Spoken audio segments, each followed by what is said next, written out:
lecture is dedicated by Moshe and Gitti Ehrman in memory of Mrs. Ehrman's father, Alexander ben Pinchas Manderer. And this is the 50th yahrzeit. He was killed by a bomb on May 10th, 1940 in the Second World War. And this should be Le'ilu Lishmoso. The Haftorah of the first chapter of Yeshayahu is known as the famous Haftorah of Hazon, because it begins with the words Hazon Yeshayahu, and the Shabbos itself takes its name from that. The Shabbos is called Shabbos Hazon. It is always, Parshas Dvorim is always the Shabbos that precedes Tisha B'Av, the saddest day of the Jewish calendar. And the chapter of Hazon, this Haftorah, is the strongest indictment of Jewish people ever. And the Navi Yeshayahu, whose prose is unmatched in all of the works of the Tanakh, just in terms of style and words. So this is the supreme indictment of the Jewish people, the supreme indictment of evil, and is the portrayal of the society being destroyed, and therefore of allowing God, so to speak, no choice but to complete the destruction, to destroy the temple and exile the Jewish people. Chazon Yeshayahu ben Amotz asher chazal Yehuda v'Yerushalayim. This is the vision. Chazon is a vision.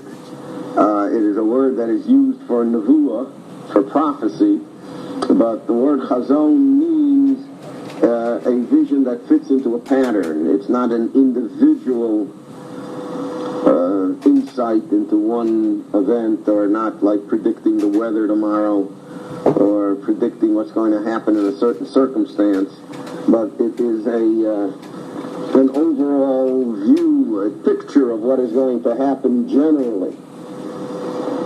So it has a much stronger sense to it than just the word nevuah. Chazon also has an implication of foreboding, of doom, of problems. Asher, he was the son of Amotz. Amotz was a member of the royal family, and the Navi Yeshayahu was a close relative of the royal family. His father was a brother to the royal family. In other words, he's a nephew in some ways to the kings of Judah. He also becomes the father-in-law of one of the kings of Judah. And his grandson is a king of Judah, King Menashe, who executed his grandfather, who killed the Navi Yeshayahu. Bimei Uziyahu Yosam Achar Yechizkiyahu Malchei Yehuda. He prophesied during the reigns of four great kings. Uziyahu is also called Azariah, and he was the king that was struck by leprosy, and also who during his reign there was a tremendous earthquake in the land of Yehuda and in the city of Yerushalayim. His son was Yosam, who in turn was followed by Ochaz, who in turn was followed by Yechizkiyahu. So you have here there were good kings and bad kings. The rule is that the child rebels against the father, which is somewhat of a rule in life generally. So if the father of Uziyahu was good, and if Uziyahu was a Rasha, then Yosam was good, and Achaz was a Rasha, and Chizkiyahu was good. Tzaddik. Malchei Yehuda. A rabbi says from here the rule, an ironic rule, that they say that Rabonus Mekaberis is Baaleha, that power not only corrupts, but power shortens the life of those who exert it. So here, this one Navi outlived four kings. He spanned the reign of four kings, because someone that's in power pays a price for it. If you've seen, as I'm certain you have, the pictures of presidents of the United States, especially in the last 3, 4, 5, how they looked when they entered office and how they looked when they left office, so then you can see it on their face, the toll that power takes.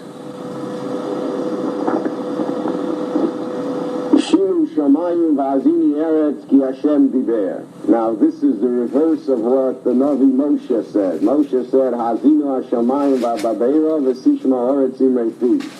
Yeshaya purposely chose these verbs to introduce his words of indictment because the world is backwards. Moshe is at the beginning of the Jewish story.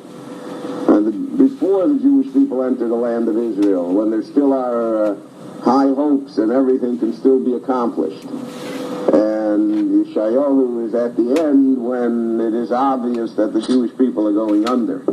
The temple is going to be destroyed. It's at the end of the Beis HaMikdash. And therefore he reverses it. But the heaven and the earth, they are the testimony, they are the witnesses of the Jewish people to God's covenant with the Jewish people.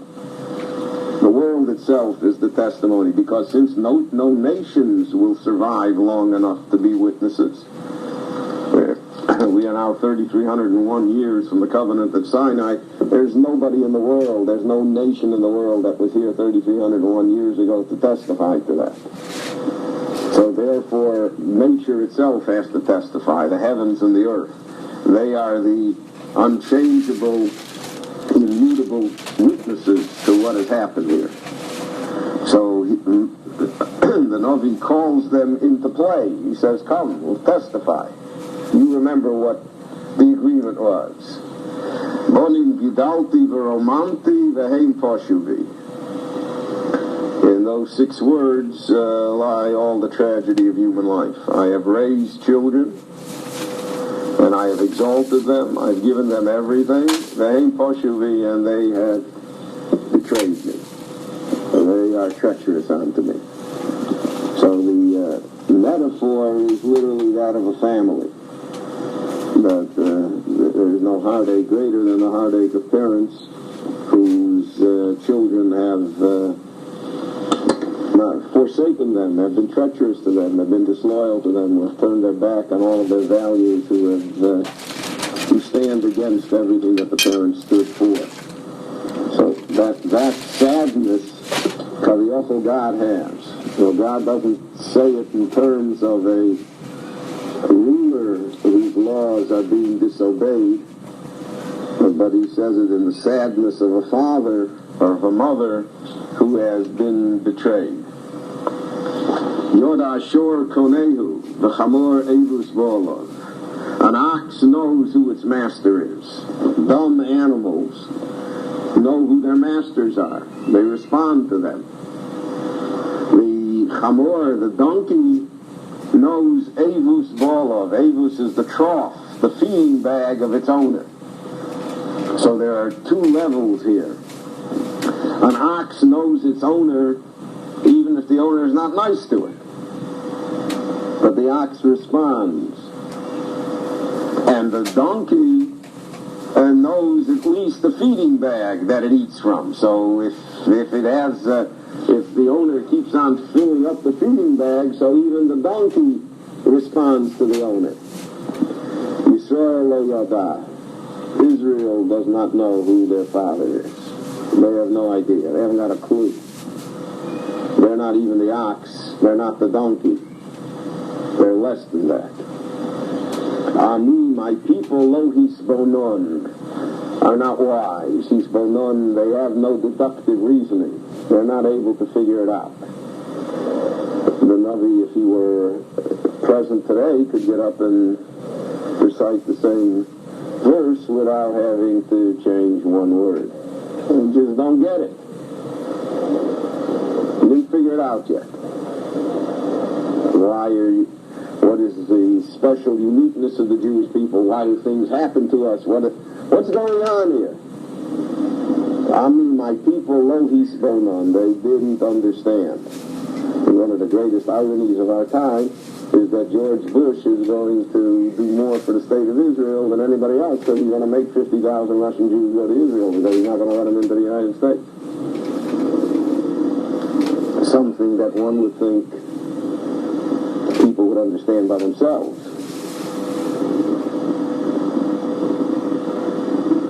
Hoi goi chotei. Woe. Woe is an expression. Sadness. Woe unto me.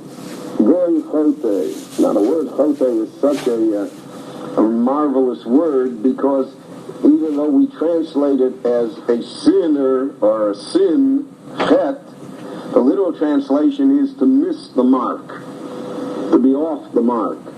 In Hebrew, if you want to say that he missed the bullseye, an archer or a sharpshooter, so you say, hecheti et amatara. He missed the target.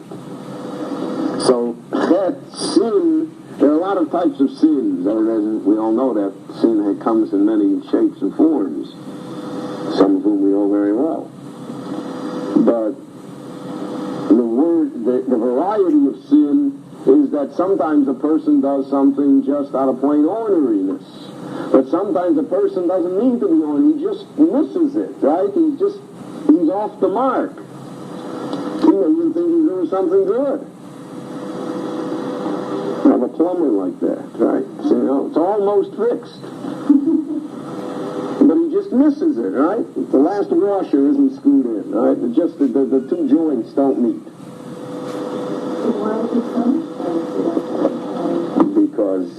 Because in life, why is one punished for missing the mark? Because in life, I'm not going to hire the plumber again, right? Eventually, nobody's going to hire him.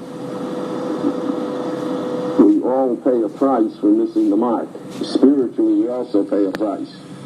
I always mention in the yeshiva, the guys come up with tremendous excuses why they weren't there to hear my shiur, right? I say, all the excuses are marvelous, but the bottom line is that you didn't hear the shiur. That's the bottom line, right? You missed it. So you had an excuse, it's snowing, it's going to snow, it snowed yesterday, it may snow. All the excuses are marvelous. My wife has the best, the champion excuse in all the history of excuses, is that she assigned a paper to a 4th grade girl to do a homework assignment, and the kid naturally came in without the homework assignment. So my wife asked her where it was, so she said that she put the homework assignment in her notebook, and she put her notebook in the trunk of her father's car, and the father sold the car. Now that's an excuse. That's smart. You can't, that's an excuse. But it's still not handing in the homework. So the word chotei, they miss the mark.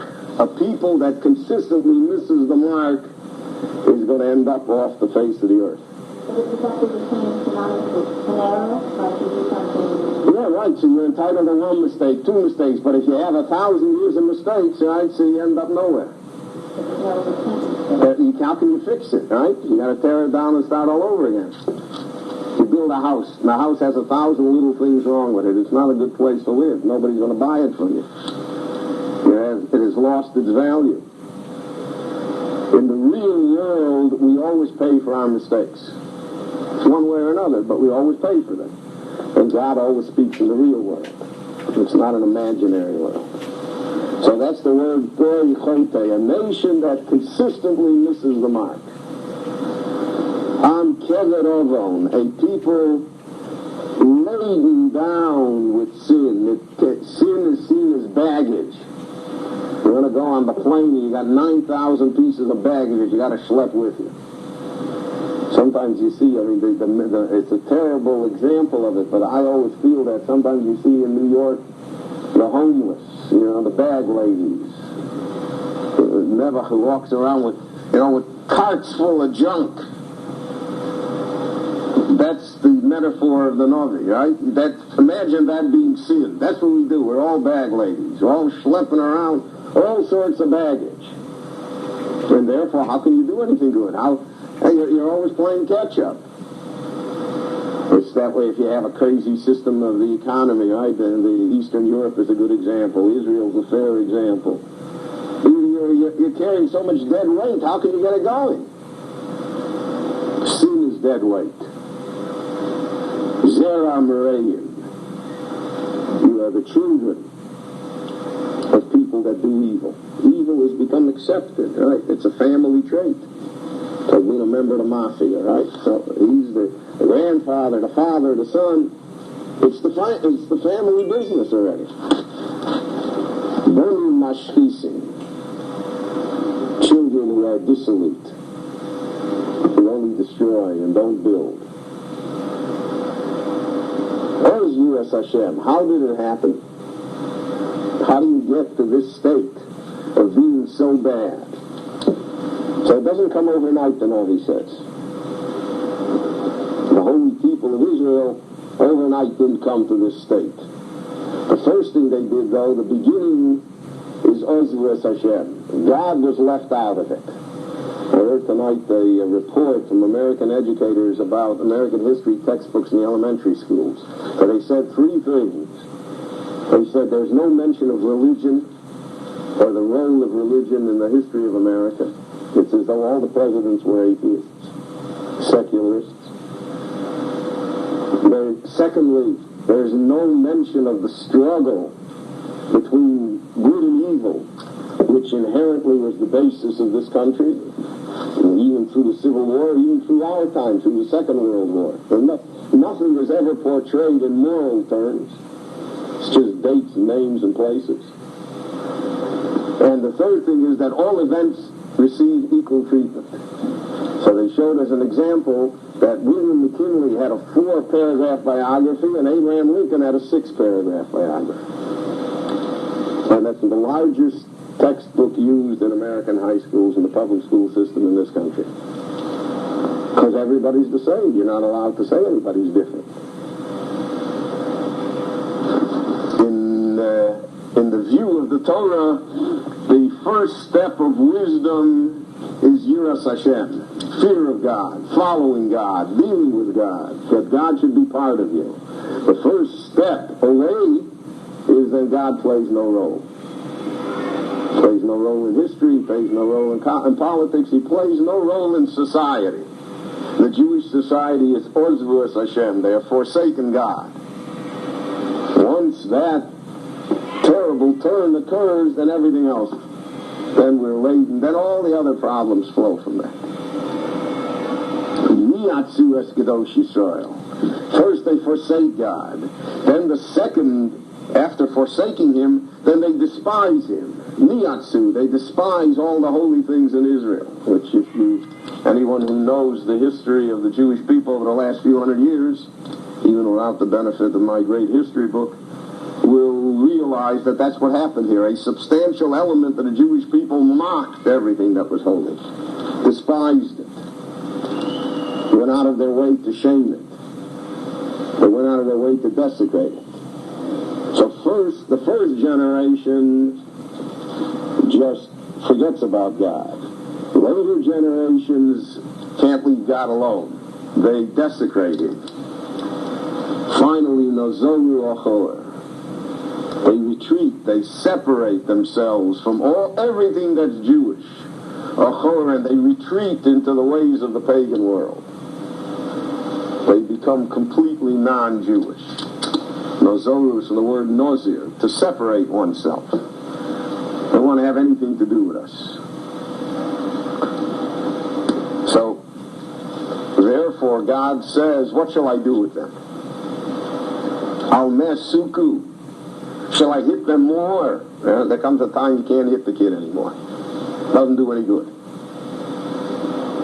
Otosifu sorrow. They will only become worse. They'll only turn away more. One would think after the Holocaust. So what else do we need for the Jewish people to understand? What else would it take?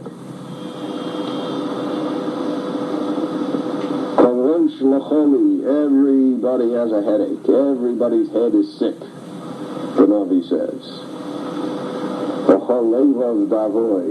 And every heart is sickened, is in pain.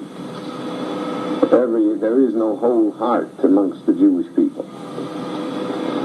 What a description of the Jewish corporate bodies. Mikaf regel vad rosh ein bo mesom. Mikaf regel, from the bottom of the sole of their foot, vad rosh till the top of the scalp of their head. Ein bo mesom. There is no whole piece of skin on their body. There's nothing that is healthy. Petza v'chabura umako trio. So petza is either an open deep wound or a broken bone is called a petza. And chabura are scabs, wounds on the body. And makotria is pus, sores, running sores. Lo zoru v'lo chuboshu. No one ever bandaged it. No one ever put any salve upon it. That's the description. The description is someone that is so injured and nobody comes to help. So that nobody refers to the Jewish people also. You see that that's what your body looks like. One of the terrible things about certain psychological illnesses, is that the patient never takes his medicine. That is part of the disease. Part of the disease is that the normal person, the doctor says, you have this and this condition, I want you to take the medicine, so the normal person takes the medicine out of one's own self-interest. But under certain emotional illnesses, there are people that the symptom of the disease is that they never take the medicine. And the Jewish people suffer from that. He said, you have never tried to bandage yourself. Your leaders have never come to turn you around. No one has ever said a soothing word to you. Lo zoru.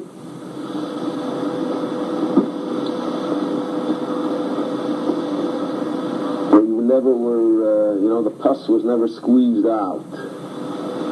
Lo chuboshu, you never were bandaged. Lo rukacha bashomen, you never were salved with oil. You never were, no healing balm was ever put upon you. And therefore, that's why the end is here. I cannot help you, the Navi says. You've crossed the line. There's no way under such a condition, there are times, we all know that in the physical world, that a person can be saved, his body can be healed, the disease can be arrested, and then there are times when it's too late. It's crossed the line. But the Navi says we're past that already. What shall I do for you?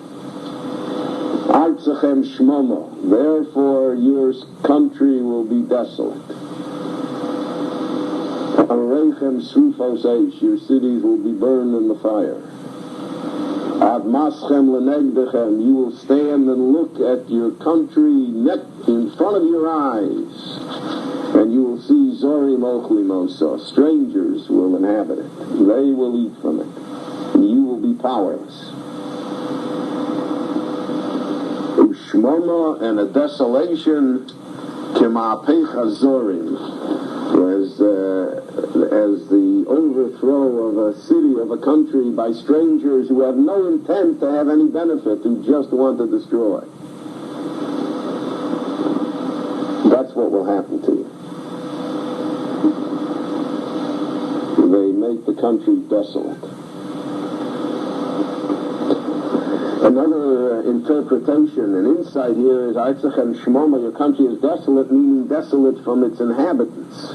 The Jews won't be there. It's going to be empty of Jews. The land of Israel will not have a Jewish population. It will be completely Judenrein, which it almost was. There have been many times in the history of the Jewish people where there were very, very few Jews in the land of Israel. The Ramban writes that when he came to Jerusalem in the year 1267, he could not find a minyan. You have to bring Jews from Hebron and from Shem in order to make a minyan in Yerushalayim. He paid them to make the move so that he would have a minyan in Yerushalayim. That's Shmama. It's empty of its sons, empty of its people. Bad comparisons, but just when I go back to Chicago often, so sometimes I go back to my old neighborhood where I grew up, and the block is like Stalingrad, bombed out, doesn't exist, all boarded up. The apartment that I lived in, my father's synagogue, the yeshiva at the end of the corner, and the Y across the street, all gone. So that's worse desolation. I mean, if I drive through the South Bronx, I don't care. I never lived in the South Bronx. It doesn't mean anything to me. I mean, I'm sorry that it looks that way, but it's not my problem. But if you live there and it was yours and it was part of your life, and now it looks that way, so then the desolation, the tragedy is brought home. That's what the Navi says is going to happen here. The Nosra Bas Zion, the daughter of Zion, will be left alone. So the Meforshim say the daughter of Zion refers to the city of Jerusalem, to Mount Zion. It'll be left alone, forsaken. Nobody will be there. It'll be Kisuko Bekerem. Like the watchman's little sukkah in the vineyard. Deserted, isolated, all alone. Kimluna Beniksha, like a lean-to, a little tent to sleep over. Beniksha in a cucumber field. That's what Jerusalem is left. Ke'ir Nitzura, a city that is constantly under siege, a city that is besieged. That's what the Churban will do. Lule Hashem Tzvokos, if it were not for God's mercy, Hosir Lonu Sorid Kimaot, he left us over a little remnant. Some Jews survived. If it were not for that, Tizdom Oyinu, we would be like Zdom. Amora Damina, we would be comparable to the city of Amora, which were destroyed in an instant, never to be rebuilt again. So God had mercy upon us that we are not like Sodom and Amora. But in reality, we should be. Our rabbis learned from here the famous idea, Al tiftach peh lasotam. One should not open one's mouth and say evil things, because then those evil things have a way of occurring, they're taking hold. Because the next verse says, he said, we would be like Sodom, we would be like Amorah. The next verse is that God called the Jewish people Sodom and Amorah. If he wouldn't have said it like he put the words into God's mouth, so to speak, the Navi awakened that comparison. In awakening the comparison, then the comparison all of a sudden became true, became valid. There was such a comparison. Shinu Dvar Hashem Kitsine Sdom, you who are the officers of Sdom. He describes Jewish society as being like Sdom. In Pirkei Avos it says that the society of Sdom was that no one cared about anyone else. Everybody cared about themselves, about what they had in life, but no one cared about the other person. Shali, shali, v'shaloch, shaloch. What's mine is mine, what's yours is yours, period.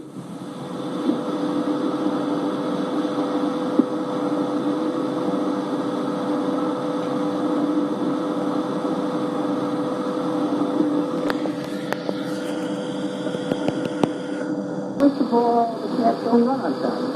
And second of all, our students don't have telephones. All the telephones. I go third, but come on.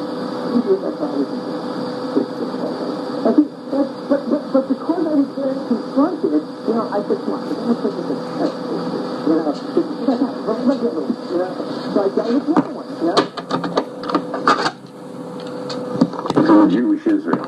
That's what happened to them.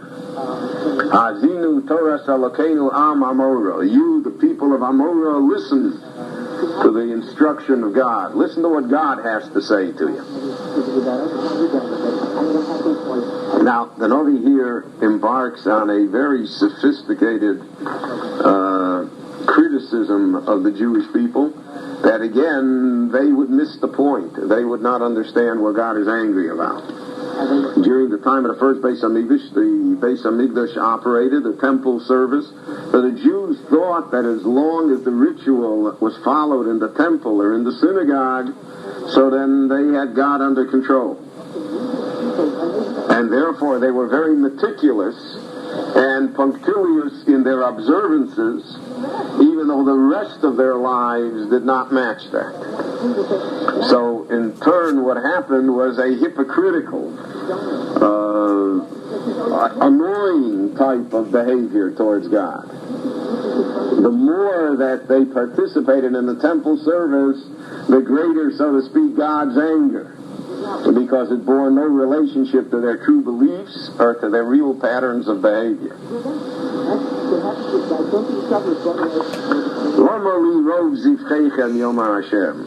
God says, what do I need all your sacrifices for? Stop doing me favors.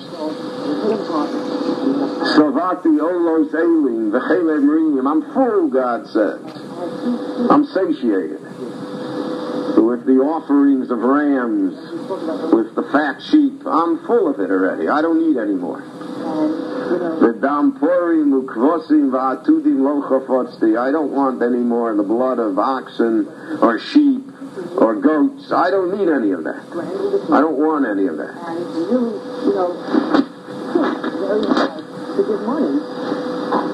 God, in effect, says, stay home.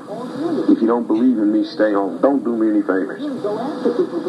Don't come to shul if you don't really want to see me. If you're not willing to really deal with me, then stay home. I don't need you. And therefore, he says, when you come to see me, when you come to my Beis Hamikdash, when you come to my temple, who asked you to come? Who asked you to step on to trample in my courtyard? Who asked you to come? Who needs you? People feel that they do God a favor. God says he doesn't want to see you. He's not interested. Don't think that that's how you're going to avoid your problem. Don't continue to bring to me false offerings, to say great things, and in your hearts you're far distant from me. The incense that you offer, to me it's an abomination, because there's no sincerity. You don't mean a word of it. You're just going through the motions. I don't want it. Chodesh v'Shabbos, your Rosh Chodesh, your Shabbos, Kro Nikra, your holidays that you have announced. I don't want them. I cannot bear them. Lo uchal oven v'atzora. I am unable to bear that you gather together to do evil. I can't bear your conversations on Yom Tov. I can't bear your behavior. I can't stand to see how you come. Stay away from me. I don't want you.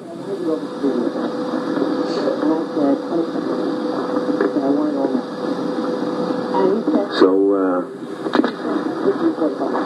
Chodesh is Rosh Chodesh. According to Jewish tradition, on Rosh Chodesh, one is supposed to have a special seudah, a special meal. In our time, in many communities, unfortunately, it doesn't quite happen. But there are many communities where it does happen. In Eretz Yisrael, Rosh Chodesh is a big thing.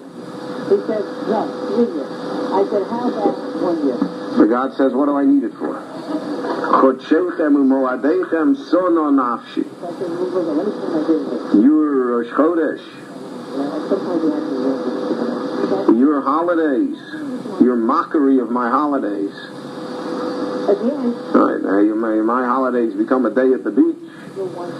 They become, a safari in Africa. Sono nafshi, I hate it, God says. I cannot bear it. It's a bother. The old bad Jewish joke that the guy that used to come to shul and daven all the time and all the time and all the time. So God said to the angels, the nudnik is here again, right? Who needs him? Too much of a burden for me. I will bear it no longer. I refuse to bear it any longer. I will not put up with their hypocrisy. So, as I mentioned at the beginning, there is no indictment that equals the words of the Navi here. There is no haftorah, there is no set of words ever put together by man that is as frightening. It's like a scalpel that cuts and uncovers everything. Uveforischem kapeichem, when you spread your arms in prayer, you bunch of phonies. You don't mean it. You're putting on the show. Immediately I thought. There was a rabbi that I knew once who, on Kol Nidre, would open up the Aron Kodesh and stand in front of the Aron Kodesh open while everybody stands, and he would stand and talk to God for a few minutes. What? And I said to Mr. Yes. Always publicly, naturally. So God says, I can't take it. God abhors pomposity.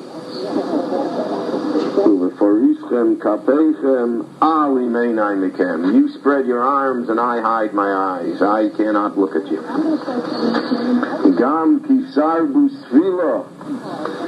Even if you pray a great deal, I don't hear you. I turned it off. Your hands are full of blood. Don't spread your bloody hands in front of me. Don't come to approach me on that basis. You want to come and talk to me? God says, I'll tell you how. Rachatzu, take a bath first. Wash yourself off. Stop the nonsense. Izaku, cleanse yourself. So Rachatzu is an outer cleansing, because you have to have an outer cleansing too. And Izaku is an inner cleansing. Remove your evil behavior from in front of me. Stop behaving that way. Just stop it. Stop being bad. That's simple. If you'll stop being bad, then we'll talk. Then there's a hope. Go away from evil.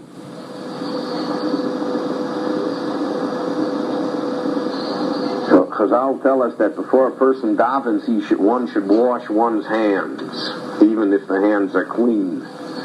It's a symbol of coming to God. But it's a symbol. It's not, it's a symbol that when one approaches God, one should try to have clean hands. Lindu Heitev. Train yourself. Good training. Good habits, which is the source of all spiritual excellence, are good habits. Train yourself well. Dirshu Mishpat. Search for justice. Look for it. Don't be satisfied. Don't be smug and complacent. Look for the right thing.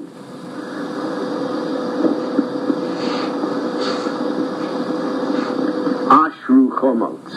Chomotz is the Ganev, the Goslin. Ashru, improve him. Take the Ganev and improve him. Don't congratulate him for being a Ganev. Improve it. Well, then it may be that you might have lost that person. Try and help him. Shiftu Yoso. Judge on the side of the orphan, the defenseless. Rivu Almona. Argue the case for the widow. The widow and the orphan are always represented in Chumash and Tanakh, and correctly so, as being the downtrodden class, the orphans in society. No one to look out for them. Powerless people. Stand on their side. Try and help them.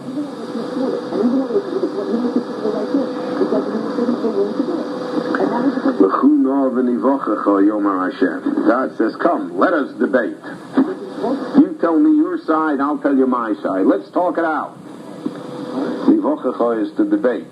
Talk to each other.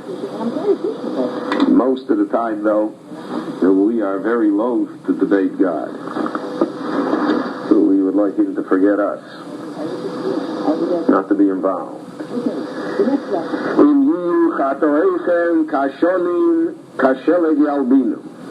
Because if you're willing to do that, if you're willing to talk it through, if you're willing to listen to what God has to say, then even if your sins are scarlet, kasheleg yalbinu, they're scarlet as the red thread, Kasheleg Yalbinu, it will turn white as snow.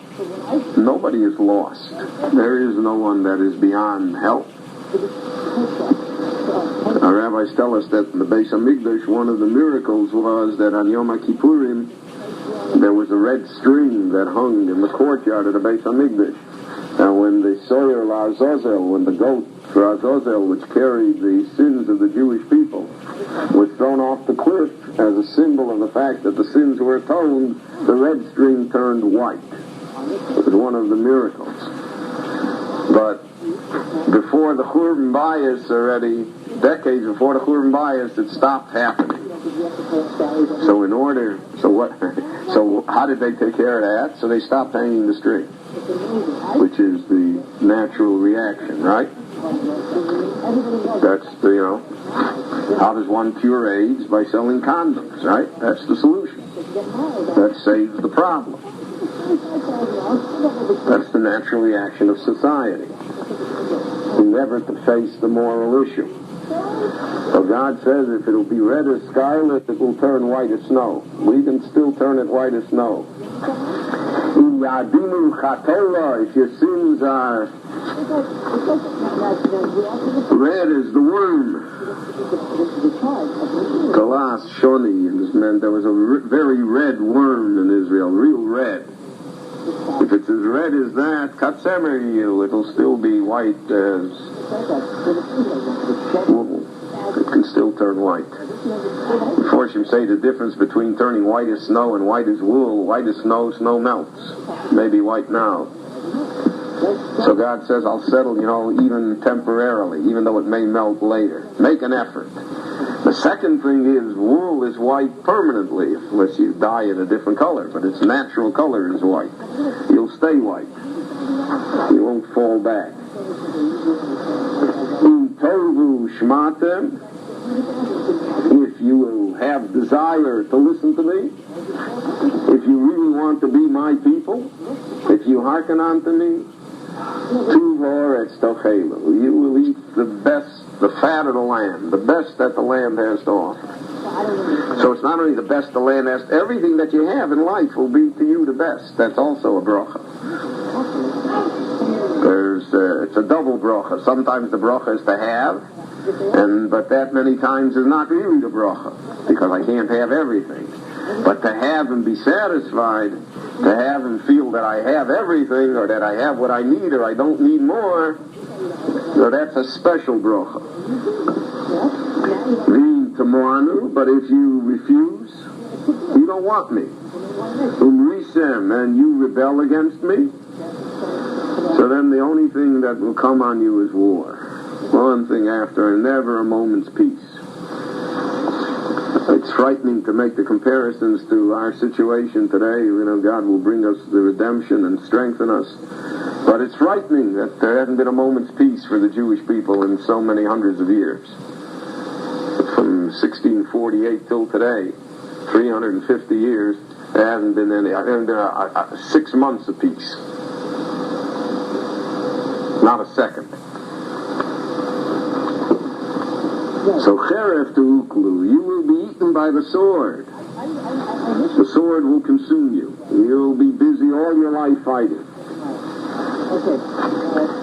Pi Hashem diber, because God's mouth has spoken. That's the way the world is. It doesn't change. I heard such an interesting interchange between two people when I was in Israel. In the Jewish Agency building. I had an appointment in the Jewish Agency, and there was one of the matters that was under debate, naturally, is the religious and the secular, that problem, difficult problem. So one of the men there said, I don't understand, he said, how you don't encourage that the religious community should bear arms and be more involved, etc. He said, we will have to fight many wars yet. This is not the last war. And the other man said to him, he said, if you would be less secular and more traditional, he said, maybe we would not have to fight. Who says that we would have to fight many wars? Two different viewpoints of the world. Two different viewpoints of the Jewish world. But here the Navi says it openly. No, Navi says, you don't want to listen to me, then you're always going to be dealing with the sword. Eicha hoisa lezona kirya namona. This is the word Eicha. The word Eicha, which appears in the Chumash. Eicha esa levadi, Moshe said, and the Navi Shayo says Eicha esa lezona. And finally, Yirmiyah says it in the Kinas Eicha Yoshua Bodad. How could it be? How did it happen? That's the word Eicha. Eicha is, you see somebody's a millionaire and he's begging. How did that happen? How did the greatest people in the world become the lowliest? So that's what the Navi says. Eicha hoisa lezona kirya namona. The faithful city, the great city of Jerusalem, is a harlot. How did that happen? Malayasi mishpat. I filled it with justice, God says. The Sanhedrin sat there. Tzedek yolim bo. Righteousness found its home there. It dwelled there. V'ato, and now meratzchim. Now murder. How could it be? How did it happen?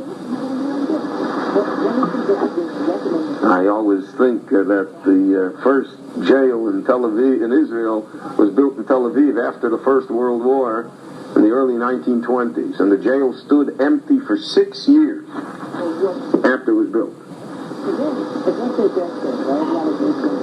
And when they finally caught a Jewish criminal, they put him there, so Bialik celebrated it with a poem, because he said, now the Jewish people are normal. Well, we have to strive to be a normal people. But today, there's ain't all normal, right? The most famous Hebrew word in the world is Uzi. Ato meratzchim. Kaspei choyo lesigim. Your silver has become dross. What was once sterling silver is today dross. It's junk. Sovech, your wine, mohu b'mayim, is always mixed with water. There's nothing pure left about you. You're all cheating. Everything that you were famous for, now has become nothing. Sarayich sorim, your officers are dissolute. They go off the road. They're terrible people, immoral. The chavrei ganovi, robbers, thieves, corrupt. Kula oev shochad v'rodev shalmonim. They all love graft. They're all looking for a handout. They're all looking to get paid off. Yosom yishpotu. They never judge the case of the orphan because he can't pay them. Riv almona lo yovo aleim. And the quarrel, the rights of the widow, never comes to their attention. He describes, unfortunately, the corruption of power and the fact that many times people who come to power see it as a license to steal, as a license to become wealthy. Right, Marcos, on a salary of $30,000 a year, was only able to put away $300 million by being frugal. But that's the way they see it.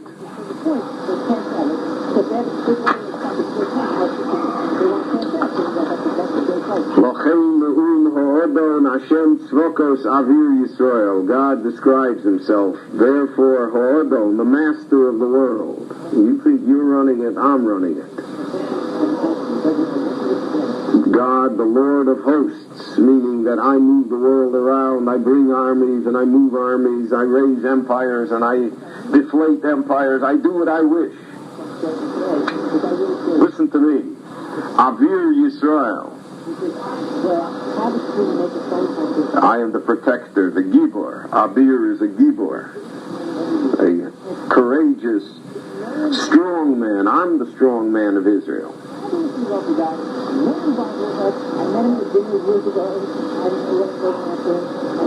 Listen to me. Hoi enoche mitzorai. Hoy again, woe, but I will have to do it. I will comfort myself from my enemies, my Jewish enemies and my non-Jewish enemies. I'll clean it up. The only way out.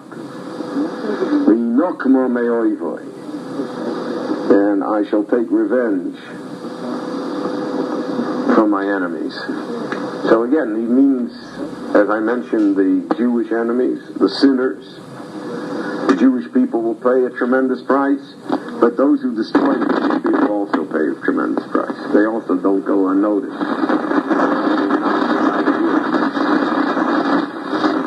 For Shiva Yodi Olaya, God says, I shall return my hand to you. I shall not forsake you. No matter where the Jewish people go, we are not alone. God does not forsake us. We are not left alone. I shall put my hand upon you again. Olayach meaning Yerushalayim, the Jewish people, Eretz Yisrael. For Etzrov Kabor Sigoyach, I shall anneal, I'll put through the furnace. I'll purify Kabor like the purest of silver. Sigoyach, your dross. I'll burn it off. The exile, the Tsaurus, will burn you clean. Now the imagery here is that if you want some gold or silver, so then you heat it to high temperature, gold and silver remains, and the other impurities all burn off. But if you're left with pure gold, you're left with pure silver. Or Siro Kol B'Diloy, I will remove from you all of your impurities. The deal literally means lead. Lead was one of the byproducts. So it will all be removed from you. You'll be left in your pristine state. Everything will be burned off.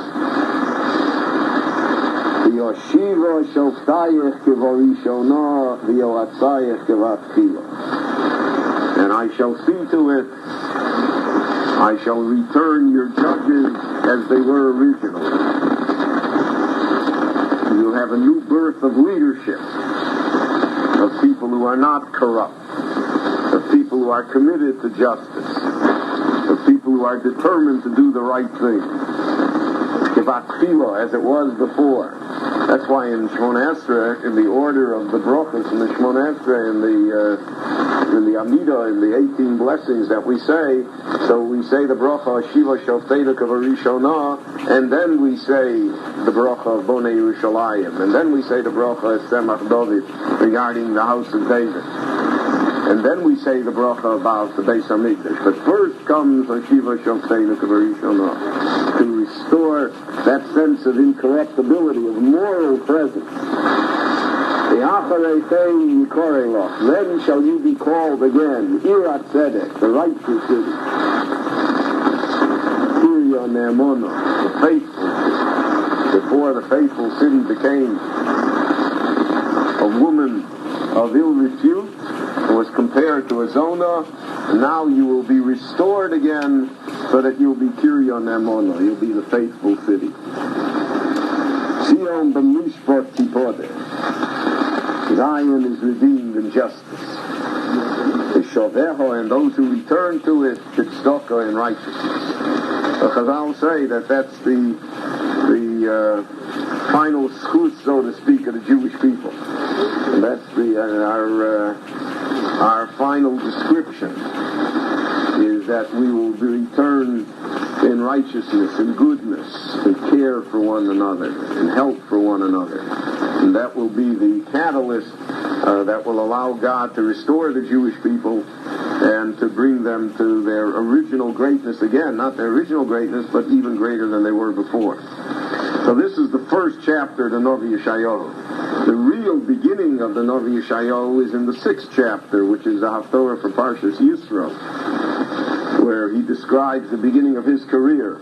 But because of the fact that this chapter is so powerful, and because of the fact that this chapter really is the preface to the entire book of the Novi, this is what the Novi's entire mission is, to tell the Jewish people where they are failing and the ultimate hope for the redemption which God nevertheless will bring upon them.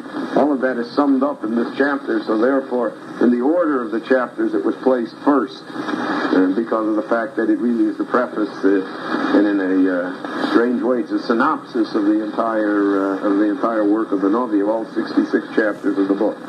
Again, this is the final of the 3 chapters of the 3 Haftorahs that lead to Tisha B'Av. Now, the next 7 Haftorahs that we will discuss, again, are from the Novi Yeshayahu, but they are called the 7 Haftorahs of consolation, the Shiva the Nechemta. We'll see the other side of the coin. As strong as the indictment is, stronger is the consolation and the hope for the greater future.